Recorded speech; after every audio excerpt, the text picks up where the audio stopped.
All right, so I was asked a question. When it comes to the tree environment, how does blogs fit into that? So when you're talking about the tree, you have your organic piece down the bottom. This is all your directories, your citations, all of your listings. This is your Google business profile, voice search, all that stuff. This is all the places that you're at. Your tree trunk is your website.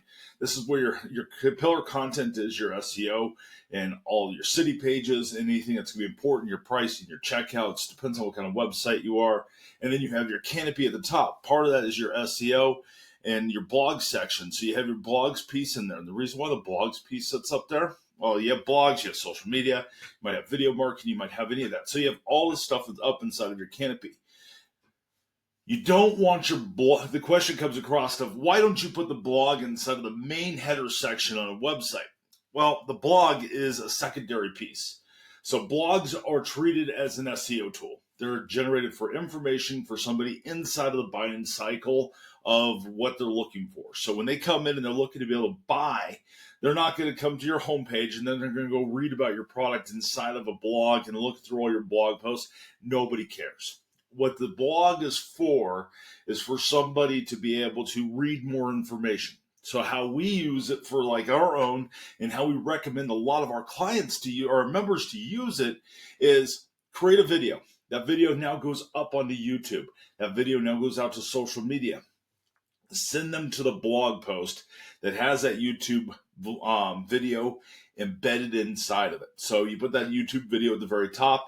If you have a guest on there, put that guest information, put where to link it to if they can listen to it on Audible or any of the, if not Audible, but any of the podcast networks like Apple or whatever inside of there. So then you'd have all those places of, here's your places to listen to. Here's where you could do all that.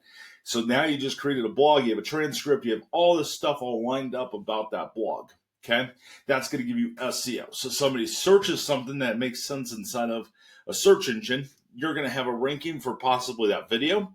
You might have some social media that ranks for it, and you also have a blog about it. And the reason why you want to point your social media to the blog and not to YouTube is you can still get your watch time on YouTube, and you can also have a higher chance of converting them when they're on the website. So that's why the blog's important.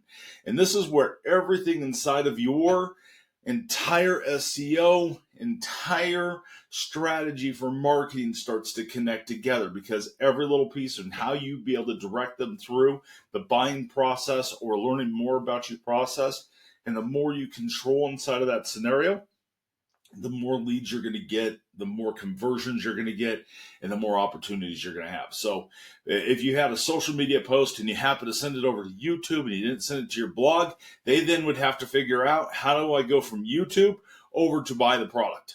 So the less confusion you cause inside of there, the better off you're going to be, the better buying cycle you're going to have to really get the most of it. Remember, blogs are great because people also see that blog inside of a search. AI uses it to be able to get its knowledge base from, to be able to quote you as a citation, or to be able to say that you're an expert inside of that area. So now you're going to have that entire blog content as well. That gives you to be able to rank higher inside of search results and all that good stuff inside of there. But it's part of that whole entire ecosystem for how everything kind of works. If you have any questions whatsoever, hit us up on chat at simplybefound.com. My name's Rob. I've been doing this stuff for over 30 years. Yes, I'm that old.